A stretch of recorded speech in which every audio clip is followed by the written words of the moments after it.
After being abused to death by my entire family, I, Natalie Easterlin, was reborn. To treat my sister Morgan Easterlin's illness, my parents forced me to extort money.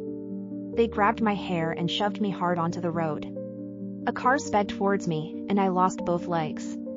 But they were overjoyed, having received a huge compensation. Later, they pushed me onto the rooftop and exploited the sympathy of netizens during a live stream to make $10 million. I couldn't bear it and leapt off the rooftop, blood splattering everywhere. When I opened my eyes again, I was back on the day I was shoved onto the road. This time, I grabbed Morgan's arm. Want money? Use your own legs to trade. The wind on the rooftop howled past my ears as I sat in the wheelchair, pushed to the edge. Countless comments flooded the live stream chat. Please don't commit suicide, no matter what, never give up hope for life. Yeah, come down quickly. Don't you all find it strange? Live streaming a jump, this is obviously a scammer. Clearly a scammer. Cheaters won't end well. Malicious words flooded in. I opened my mouth to explain, but no sound came out. My tongue had already been cut off. I turned my head to look at my mom, Claire Easterlin. Her clothes were disheveled, and she cried with red, swollen eyes, "My daughter is so unfortunate. She already lost her legs, and now she's depressed and suicidal. Please, everyone, help us." My hands trembled on the wheelchair, and a cunning malice flashed in Claire's eyes. She whispered, "It's already $10 million. Tears streamed down my cheeks. My family caused my legs to be disabled and my tongue to be cut. Now, they even want to use me to scam money. I glared at Claire fiercely and used all my remaining strength to push the wheelchair away. I refused to be their accomplice. If I could do it all over again, I'd make sure they go to hell. When I opened my eyes again, my father, Brian Easterlin, slapped me. My cheek hurt, and I felt dizzy, unable to figure out what was going on. Brian's voice rang in my ear. "Didn't you hear me tell you to go over there obediently? If you dare resist again, I'll beat you to death." I forced my eyes open. Two people stood nearby. Claire watched coldly, and Morgan looked impatient. Beside me was the rushing traffic, and Morgan impatiently gave me a shove. She said, "Natalie, just bear with it. Once the plan succeeds, our family will have money." I turned to look at her and, sure enough, saw the malice and disdain in her eyes. Claire saw the black car approaching from afar, her eyes lighting up as she grabbed my sleeve. "This time it's a rich person."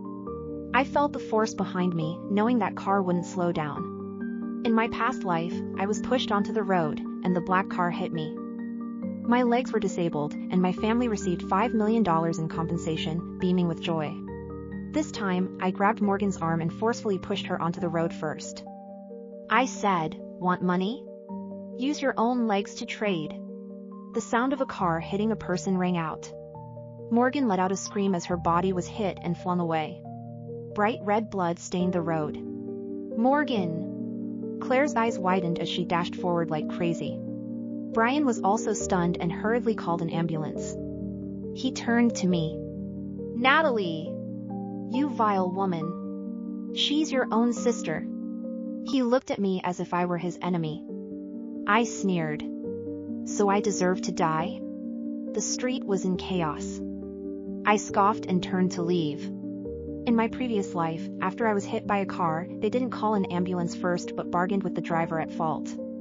After they successfully got $5 million in compensation, I was finally taken to the hospital. Missing the best treatment time, I had both legs amputated and was disabled for life. In this life, the person hit by the car is Morgan. She was sent to the hospital immediately. I don't know if her legs will be healed. However, she has always dreamed of dancing on a big stage since she was a child. This dream is no longer possible for her. I went back home and started packing. Cold water flowed through my fingertips, and the reflection in the mirror showed sharp features, vastly different from my past. Life. I pulled out a cold smile. In this life, destiny must be in my own hands. Not only that, but I will make them pay. After packing my luggage, I picked up the suitcase and was about to leave when my phone suddenly rang. "Natalie! You crazy woman! Get to the hospital right now." On the other end of the call were Brian's curses and Claire's sobbing.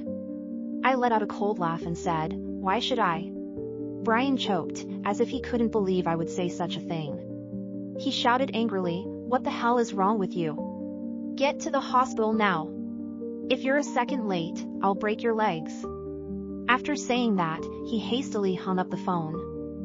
I stared at the call log on my phone, expressionless, and blocked his number. In my previous life, I was sent to the hospital, and no one took care of me. Even the hospital bills were paid by the driver at fault. They didn't contribute a single cent. Now, they want me to go to the hospital as a free nanny? Impossible. I pushed open my parents' bedroom door and walked straight to the safe. In my previous life, this safe was strictly guarded by them, hiding who knows what shady stuff inside. The safe was locked with a password, and I didn't know the code. After thinking for a moment, I decided to buy 2 cameras, one for the living room and one for the bedroom, both placed in hidden corners. This time, I'm determined to uncover all their secrets.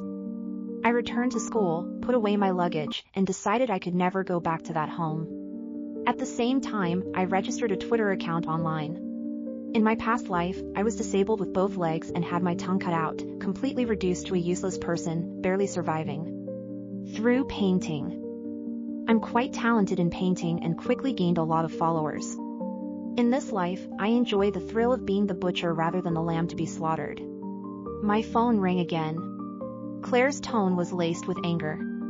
"Natalie, if you don't come to the hospital, we'll sue you." I thought, sue me? What a joke. How could parents sue their own daughter? A trace of mockery flashed in my eyes. Morgan gets endless love from the whole family, while I endure insults, beatings, and indifference. Suddenly, I thought of a possibility.